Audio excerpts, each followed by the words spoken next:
जय गुरुदेव, जय जय गुरुदेव। श्रीमद् करुणा सागर महाराज की जय। कैवल धाम की जय। श्री अविचलदास जी महाराज की जय।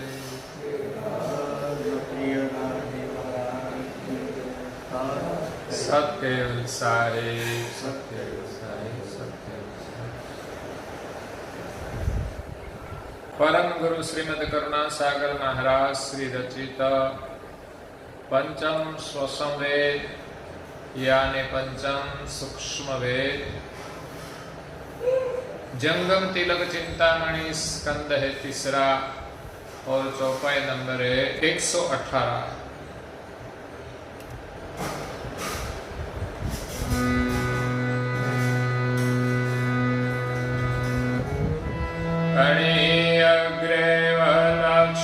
तिलक शोभाला मिटे भव परन जो धरे सकाला।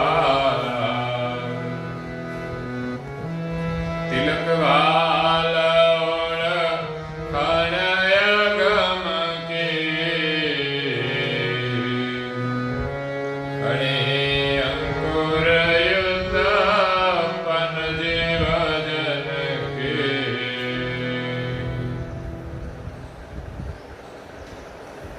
प्रिय भक्तजनों, ज्ञान संप्रदाय के आद्य स्थापक अनंत ब्रह्मांडाधीश कैवल कर्ता के परम विशेष अंश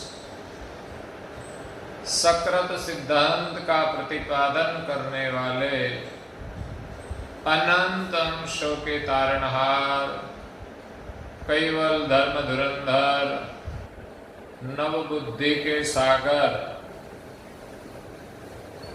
पंचम स्वसम वेद के रचयिता महान समर्थ परम श्रेष्ठ परम विभूतिवान परम दयालु परम कृपा निधि सर्वज्ञ दिव्य परम गुरु श्रीमद् करुणा सागर जी महाराज विश्व भर के मनुष्य तनुधारी चैतन्य जीवात्माओं को यथार्थ ज्ञान का उपदेश देते हुए स्वरचित पंचम स्वसम वेद ग्रंथ के तीसरे स्कंद की 118वीं चौपाई में तिलक की महिमा का वर्णन करते हुए कहते हैं कि अणि अग्रेव लक्ष्य तिलक शोभाला मिटे भव खरन जो धरहि सकाला। बाल तिलक का लक्ष्य अणि अग्र है। अणि अग्रेव लक्ष्य तिलक शोभाला। परम गुरु जी का जो लक्ष्य है वो अणि अग्र है। उनका प्रतीक एक तिलक है, बाल आकार का है। मिटे भव फरन, ये तिलक धारण करने से हमें बाल तिलक की गति प्राप्त होती है और इस गति से मिटे भव फरन धरहि सकाला। सर्वकाल वर्तमान में जो कोई वो तिलक धारण करे उनका भव में फिरना मिट जाता है। ये अंश जीव सृष्टि की उत्पत्ति हुई तब से इस संसार में संसार चक्र में फिरता है और जन्म मरण का असह्य दुख सहन करता है। इस तमाम प्रकार के दुखों से मुक्त होने का ये मार्ग है कि आपका भव का फरना मिट जाए और सर्जनहार के सानिध्य में अखंड आनंद की प्राप्ति हो। पीछे कहा कि केवल मोक्ष इच्छ जिनु भक्ति दरहि तिलक अणि अग्र संजुगति। जिनको भी संसार से दुखों से मुक्ति पानी हो और अंत में केवल मोक्ष की प्राप्ति करनी हो तो ललाट में अवश्य तिलक धारण करे और अखंड तिलक धारण करे कि हमेशा हमारे भाल में तिलक रहे। उनकी महिमा है। बाल तिलक शिर जेहि जन करही सोहि न मुने निज पद संचरही। जो मनुष्य, प्राणी को नहीं कहा है, जो तिलक करेगा वो मनुष्य बनेगा और नहीं करेगा वो क्या बनेगा, कहने की जरूरत नहीं है। वो 84 में जाएगा, कीट बनेगा, प्राणी बनेगा, पशु बनेगा, पंछी बनेगा, पेड़ पौधे बनेंगे। सब प्रकार के शरीर धारण करना पड़ता है और इसमें असह्य दुख सहन करना पड़ता है। दुख किसी को पसंद नहीं है, सुख सब चाहते हैं। तो दुख से मुक्त होने का उपाय कि हम सिर पर भाल तिलक धारण करें, परम गुरु जी का लक्ष्य ग्रहण करें। तिलक भाल ओळखाण अगम की अणि अंकुर उत्पन्न जीव जन की। मनुष्य को भाल तिलक करने को कहा है कि इस भाल तिलक करने से ये जो जीव है, जहां से अणि अग्रगति से ये जीव रूप अंकुर उत्पन्न हुआ है, जो गति अगम है, उनकी पहचान ये भाल तिलक से होगी।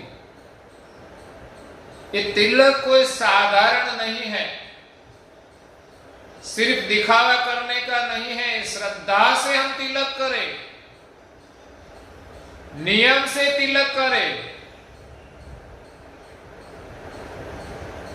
तो तिलक के प्रभाव से हमारी वृत्ति अणिअग्र बनेगी और संसार की जो भ्रमणाएं हैं उनका हम छेदन कर सकेंगे।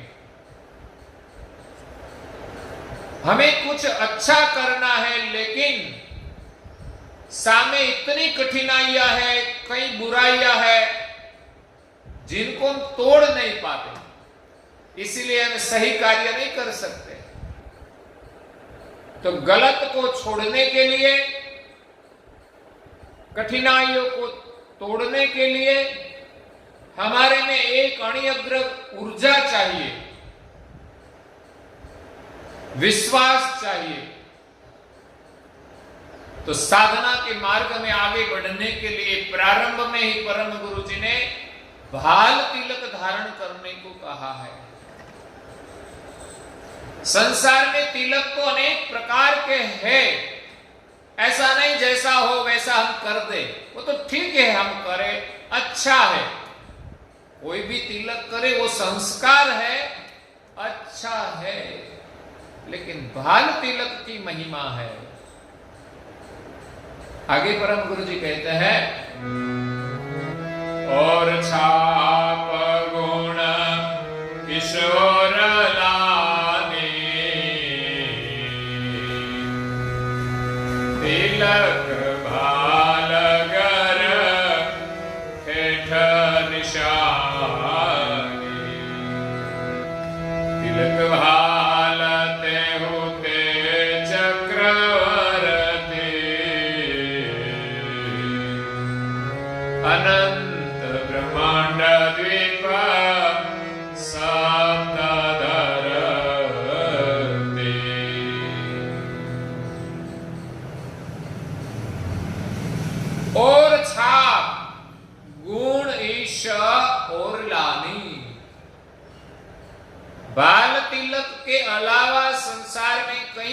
प्रकार की तिलक है।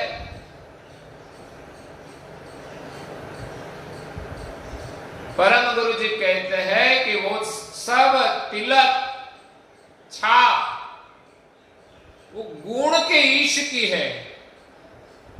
जो इष्ट देव है वो गुण के देवता है, इसीलिए वो सब तिलक हम संसार में ही ले जाते हैं। संसार के सब प्रतीक है, संसार से बाहर निकालने के कोई प्रतीक नहीं है। सब इस प्रकृति की अंदर का तिलक है, क्योंकि गुण जो है वो प्रकृति के अंदर है, प्रकृति से उत्पन्न हुए हैं। उनके जो छाप है, इस तिलक से हमें गुण के धाम की प्राप्ति होती है। गुण से हम आगे नहीं बढ़ सकते। तो वो सब कर्तवी तिलक है, संसार के तिलक है। तिलक बाल घर ठेठ निशानी, और बाल तिलक जो है वो निशानी, ठेठ का मतलब होता है जो अंतिम घर है, वहां तक जाने का ये प्रतीक है, वो निशानी है। इस नमूने से हम निज घर जा सकते हैं। केवल मोक्ष इच्छ जिन भक्ति धरई तिलकाणी अग्र संजुगति। बाल तिलक शिर जहि जन करही, सोहि नमुने निज पद संचर ही। ये हमें विश्वास होना चाहिए कि तिलक करने से हमें निज घर की प्राप्ति अवश्य होगी। ये निज घर का पता है, एड्रेस है। तिलक बाल तेहुते चक्रवर्ती, जो हमें निज घर ले जाते हैं संसार से मुक्त करके। इसीलिए बाल तिलक चक्रवर्ती है। अनंत ब्रह्मांड द्वीप सप्त धरती, पूरे ब्रह्मांड में जो ब्रह्मांड अनंत है, इस अनंत ब्रह्मांड में 7 द्वीप है। सारी पृथ्वी में ये बाल तिलक की गति चक्रवर्ती है। इस बाल तिलक की गति ने सारे ब्रह्मांड सप्तद्वीप को धारण किया है। इसीलिए बाल तिलक सभी तिलक में चक्रवर्ती है। तो परम गुरु जी कहते हैं कि आप सब बाल तिलक धारण करें। आगे कहते हैं, हे बाल तिलक और भजन कैवल का, जमजुथ कुल नहीं डर भयमल का। तिलक भालयनो भवयहि निरणो, महिमा अतुल्य गति काम भरयो। बाल तिलक और भजन कैवल का। यहां सिर्फ बाल तिलक ही नहीं, लोग कहे हम बाल तिलक तो कर देंगे। कई लोग बाल तिलक करते हैं, लेकिन अकेले बाल तिलक से काम नहीं होगा। हथियार हमारे पास हो, लेकिन उनको चलाना भी आना चाहिए। साथ में हमारे पास मनोबल भी चाहिए, हमारे पास ताकत भी तो चाहिए, शस्त्र चलाने की ताकत भी तो चाहिए। तो यहां बाल तिलक के साथ और भजन कैवल का। हम कैवल का भजन करें तब बाल तिलक गति प्राप्त होती है, भजन के साथ हम बाल तिलक करें तब हमारी गति होती है। अकेला हम भजन करें, तिलक न करें तो भी काम हमारा अपूर्ण है, और अकेला बाल तिलक करें और हम लक्ष्य भजन न करें तो अकेला तिलक कहां जाएगा, हम कहां जाएंगे। तो बाल तिलक और भजन कैवल का दो चीज साथ में करनी है, क्योंकि बाल तिलक के साथ ध्यान भजन का संबंध है। मुख्य कैवल का भजन है, लेकिन हमारे यहां सब प्रकार की विधि तिलक के बाद होती है। एक संस्कार है, और परम गुरु जी ने हमें आज्ञा दी है कि हर रोज लक्ष्य भजन करना। हमारा लक्ष्य है निज घर की प्राप्ति, सर्जनहार की प्राप्ति। तो सर्जनहार और निज घर की प्राप्ति के लिए हमें पहले तो खुद को जानना होगा, खुद की पहचान करनी होगी। तो खुद की पहचान के लिए दिव्य परम गुरु जी ने हमें अमर मंत्र प्रदान किया है कि मैं कौन हूं, मैं कौन हूं, इसमें खुद की पहचान होती है और दूसरे सर्जनहार की भी पहचान होती है। मंत्र जाप से हमें खुद का अनुभव हो, तब परम गुरु की कृपा से हमारी एकता सर्जनहार के साथ होती है। गुरु कृपा के बिना हमें सर्जनहार की एकता नहीं होती। इसलिए लक्ष्य भजन करने को कहा है कि भक्तजन को 720 जप हर दिन करना चाहिए।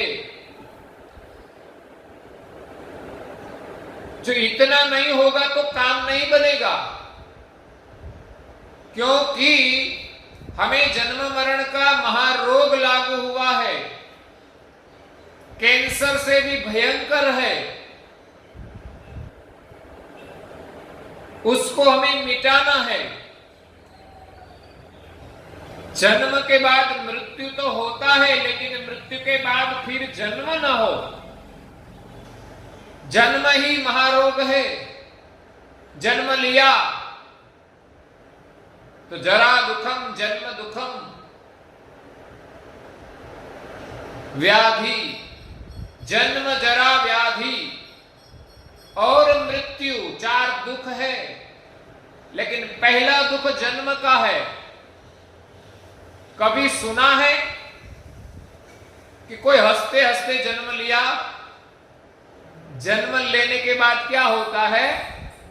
रोता ही है, क्योंकि गर्भ में कष्ट था। गर्भ कोई सामान्य नहीं है, इसमें तो गर्मी होती है परिपक्वता के लिए। मां को भी कष्ट होता है जन्म देने के लिए। वही पहचान है कि जन्मते ही मां को दुख होता है, शायद बालक के शरीर को भी तकलीफ तो होती होगी। और जीव आता है तो आते ही रोते हैं, नहीं तो जन्म लेने के बाद क्या दुख होता है? कोई नहीं, सब कुछ मिलता है, लेकिन आते ही रोता है। क्या अब दुख का प्रारंभ हो ही गया है? ऐसे तो महापुरुष कोई होते हैं जिनका प्रागट्य होता है, जिनको रोना होता नहीं। परम गुरु जी का प्रागट्य हुआ और प्रकट होकर माता को ज्ञान का उपदेश दिया, और बाद में माता के बालक जैसा स्वरूप लिया। कहीं बाल स्वरूप तो कहीं अवधूत के रूप में परम गुरु जी प्रकट हुए। वो कायम पुरुष थे, अविनाशी थे, उनको जन्म लेना नहीं पड़ता। तो इस जन्म मरण के दुख से मुक्त होने के लिए हमें भजन करना पड़ेगा और बाधाओं को तोड़ने के लिए हमें सिर पर तिलक धारण करना पड़ेगा। हमारे सामने कई शत्रु है जो हमें परेशान करते हैं। काम क्रोध लोभ महाबल भूप इंद्रिय गुण अंतश शत्रु जनु पर, ये सब शत्रु वेदे तन मारु करे से देहाल नहीं सुख सारू, त्राहे त्राहे पुकारु चुपति को, सुनो धणी अरजे दुख सती को। होय पतिव्रता तो पति ने लाज, विटंडी ने सुख न मरे समाज। पतिव्रता जो स्त्री होती है उनको पति का सुख मिलता है। इस पतिव्रत धर्म से हमें परम गुरु जी को प्रार्थना करनी है कि आप हमारे स्वामी हैं, आप हमारी रक्षा करें कि संसार में काम क्रोध लोभ महाबड़ भोग बड़े शत्रु है।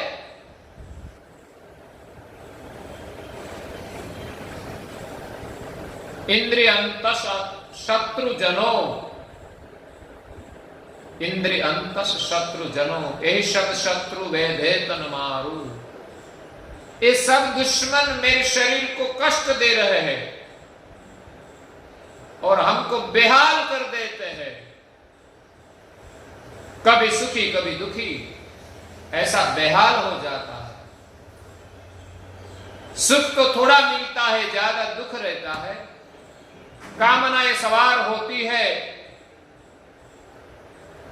तो चिंताएं होती है, क्रोध आता है तो परेशानी होती है, लोभ में भी दुख ही दुख है, कितना ही मिल जाए संतोष नहीं होता, वो तृष्णा का दुख है। तो इस सभी दुखों से मुक्त होने के लिए परम गुरु जी को हम प्रार्थना करें। जैसे सौभाग्यवती स्त्री पतिव्रता धर्म का पालन करती है तो अपने ललाट में सिंदूर लगाती है, अपने पतिव्रत धर्म का उनको गौरव है। इसी प्रकार हम गुरुजी के पास दीक्षा लेते हैं, गुरुजी हमें अमर मंत्र प्रदान करते हैं, तब गुरुजी के साथ हमारा रिश्ता बनता है, हमारी उनके साथ शादी होती है, विवाह होता है। तब से हमें पहला श्रृंगार कपाड़ में तिलक धारण करना ही चाहिए। हम देखते हैं संसार में जिनकी शादी होती है वो लड़की अपने घर लड़की थी, लेकिन शादी के बाद वो एक बहू बनती है। दूसरे दिन उनको सिखाना नहीं पड़ता कि सिंदूर हर रोज धारण करना चाहिए।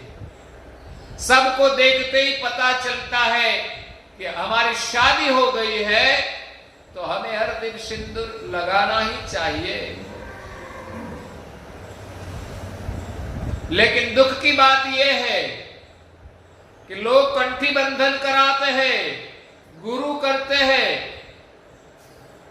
लेकिन इतनी जागृति नहीं है कि आज से हमें हर दिन तिलक धारण करना चाहिए। यह हमारा सौभाग्य का प्रतीक है। अगर कोई स्त्री शादी के बाद सिंदूर न लगाए तो क्या होता है?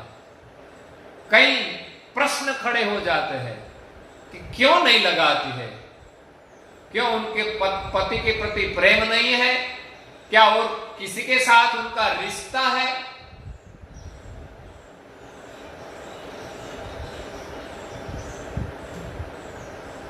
तो सिंदूर ये हमारी पहचान है, उतना ही नहीं वो बाल तिलक हमारी रक्षा करता है।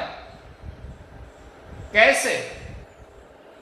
जैसे एक विवाहित स्त्री अपने सर पर सिंदूर लगाती है और निकलती है तो देखने वाले की दृष्टि बदल जाती है। अगर सिंदूर नहीं होता तो मानते हैं कि उनकी शादी नहीं हुई है, जिनकी शादी नहीं है उनके साथ दृष्टि का विकार होता है।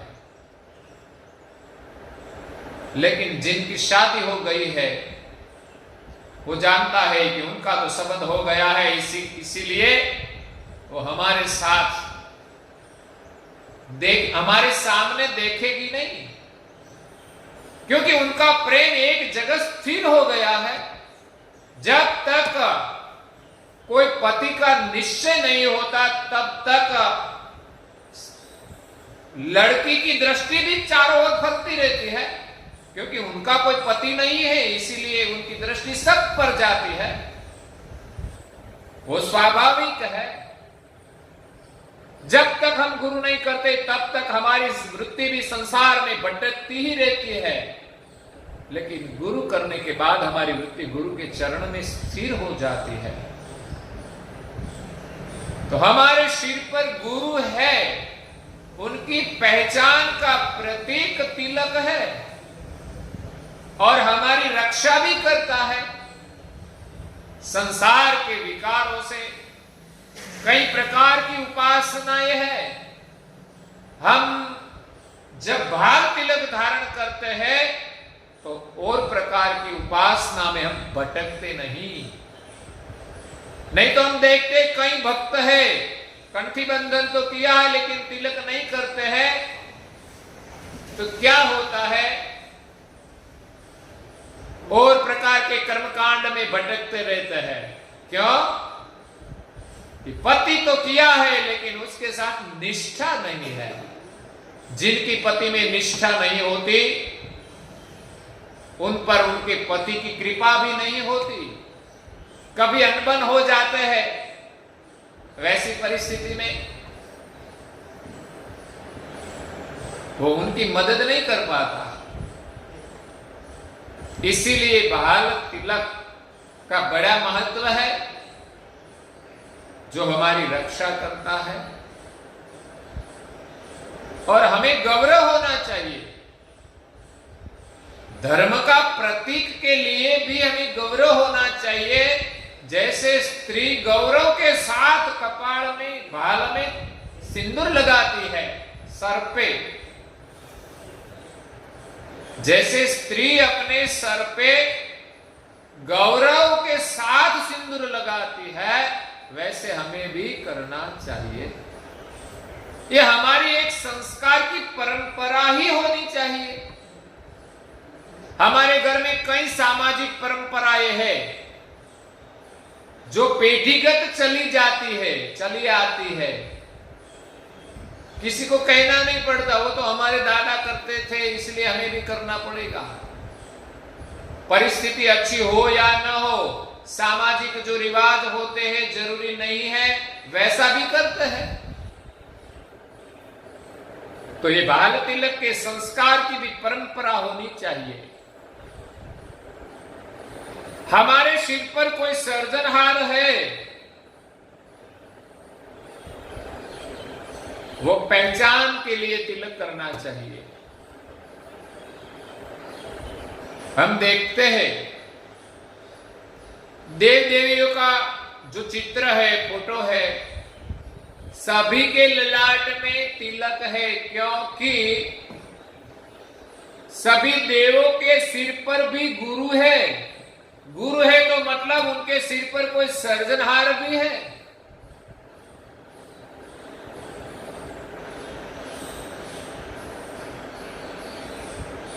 सभी देवों के सिर पर तिलक है और देवों के गुरु है बृहस्पति।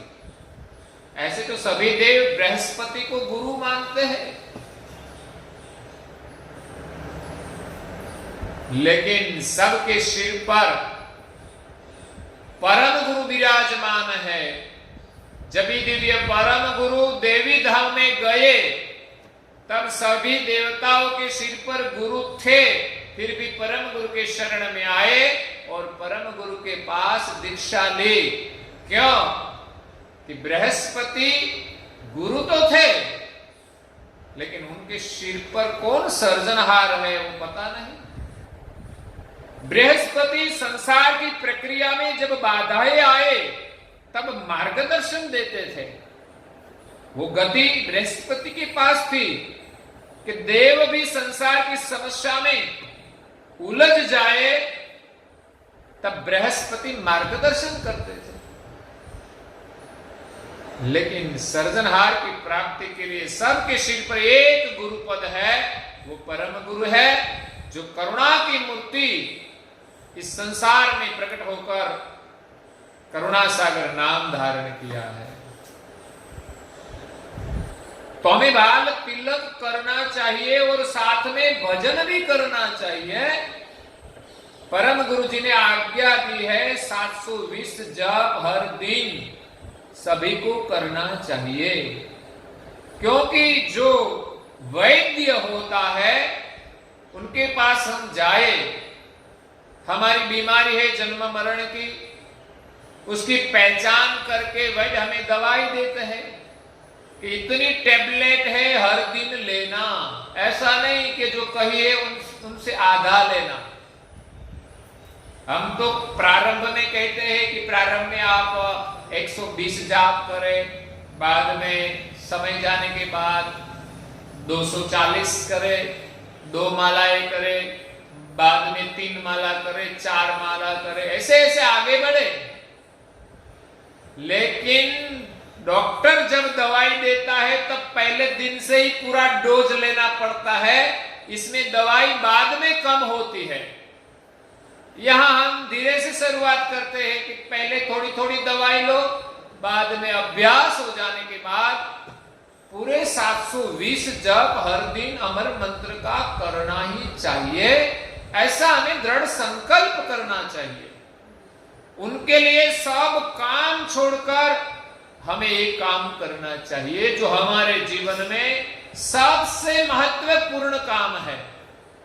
हम सेवा करें, सुमिरन करें, सब कुछ करें, ग्रंथ का अध्ययन करें, उपासना करें, सब अच्छा ही अच्छा है, लेकिन अमर मंत्र और उनका जाप करने का तो कभी भूलना नहीं चाहिए। वो नियम जब पूरा होगा तब हमारा काम होगा। और जो प्रक्रियाएं हैं और वो भजन करने के लिए मदद रूप होती है।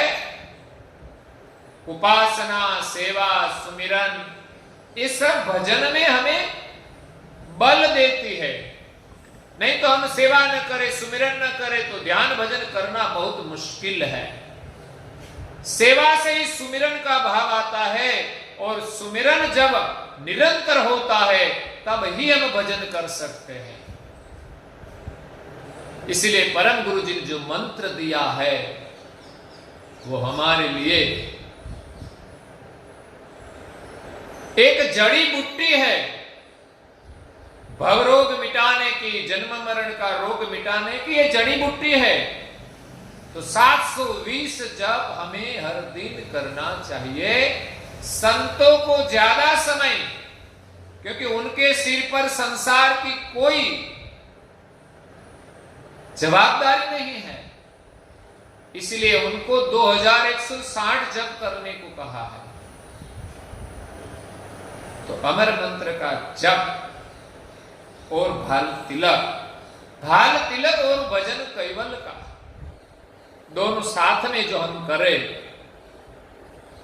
तो उनसे क्या होगा कि जम जूथ कुल नहीं डरप अमल का। जीव को लेने के लिए यमदूत आते हैं वो जब आएगा तो हमें कोई डर नहीं होगा, क्योंकि हमारे सर पे जो तिलक होगा और अंतर में मंत्र का जप होगा तो वो भी चले जाएंगे। क्यों?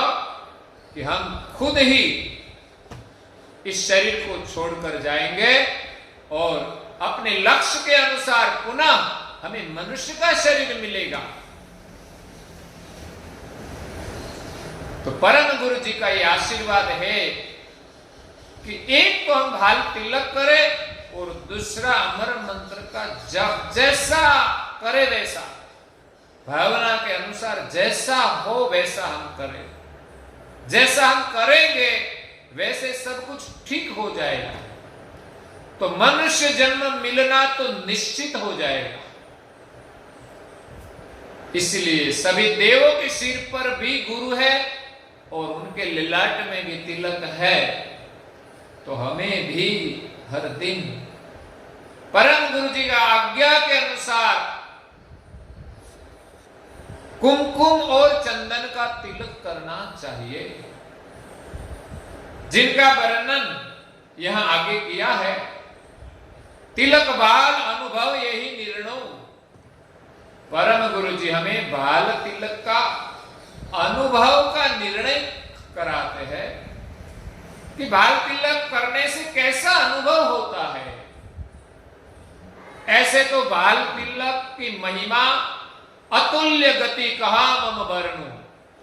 आगे परम गुरु जी ने बहुत लंबा वर्णन किया बाल तिलक की महिमा का, फिर भी अंत में कहते हैं कि उसकी महिमा का वर्णन मैं क्या करूं, क्योंकि उसकी महिमा अतुल्य है। संसार में उनके तुल्य और कोई तिलक तो नहीं है, लेकिन और कोई गति भी नहीं है।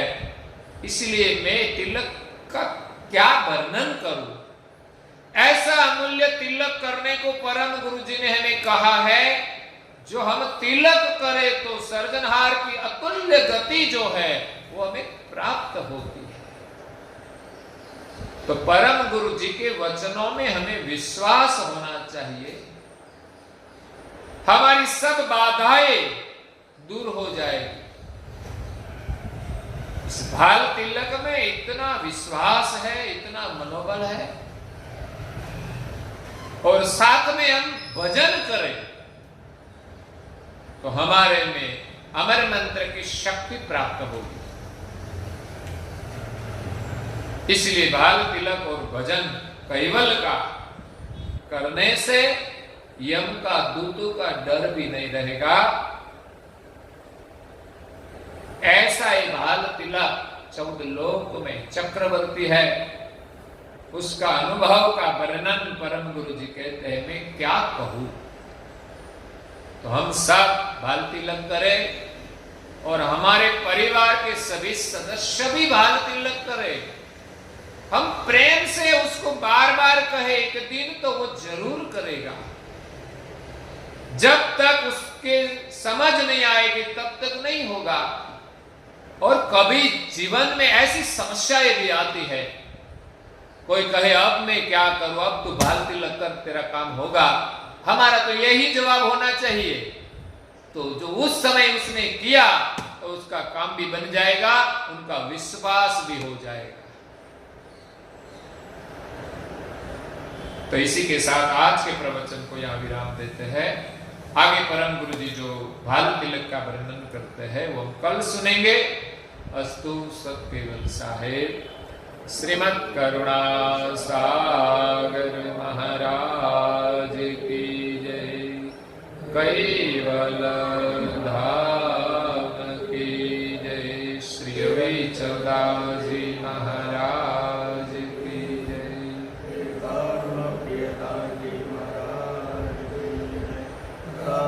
सत्केवल साहेब, सत्केवल साहेब, सत्केवल साहेब।